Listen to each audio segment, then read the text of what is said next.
Frances Harper. Poetry. Abolitionist, suffragist, poet, teacher, public speaker, and writer. Frances Watkins Harper, 1825–1911, also known as Frances E. W. Harper or Frances Ellen Watkins Harper, was an ardent suffragist, social reformer, and abolitionist in addition to her renown as a poet and author. Here, presenting a taste of her deeply thoughtful and moving work, is a selection of poems by Frances Watkins Harper. As she began lecturing on the subjects that she was passionate about, her skills as a compelling public speaker were widely praised.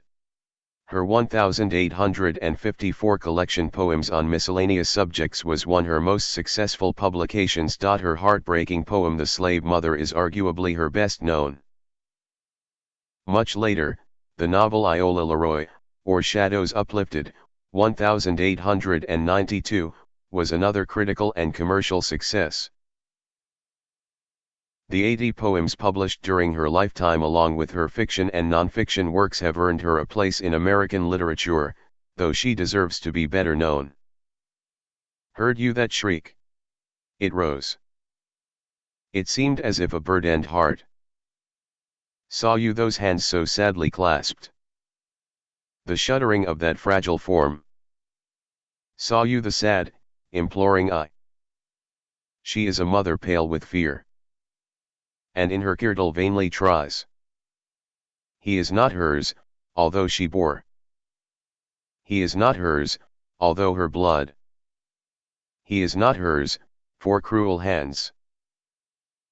The only wreath of household love. His love has been a joyous light.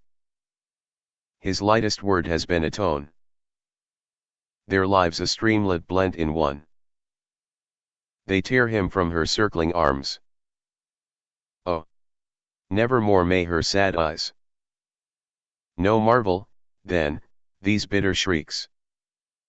She is a mother, and her heart. Make me a grave where'er you will. In a lowly plain, or a lofty hill. Make it among earth's humblest graves. But not in a land where men are slaves. His shadow above my silent tomb would make it a place of fearful gloom. Of a coffle gang to the shambles led, and the mother's shriek of wild despair rise like a curse on the trembling air, drinking her blood at each fearful gash. And I saw her babes torn from her breast, like trembling doves from their parent nest. I'd shudder and start if I heard the bay of bloodhounds seizing their human prey, and I heard the captive plead in vain, as they bound afresh his galling chain. If I saw young girls from their mother's arms, bartered and sold for their youthful charms, my eye would flash with a mournful flame. Can rob no man of his dearest right. My rest shall be calm in any grave, where none can call his brother a slave. All that my yearning spirit craves is bury me not in a land of slaves. The sale began, young girls were there, whose stifled sobs of deep despair, and mothers stood, with streaming eyes. Unheeded rose their bitter cries. And woman, with her love and truth, gazed on the husband of her youth.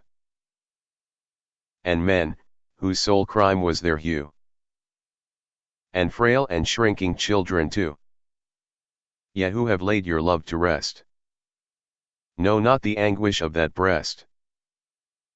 Ye may not know how desolate, and how a dull and heavy weight. Thank you and be well.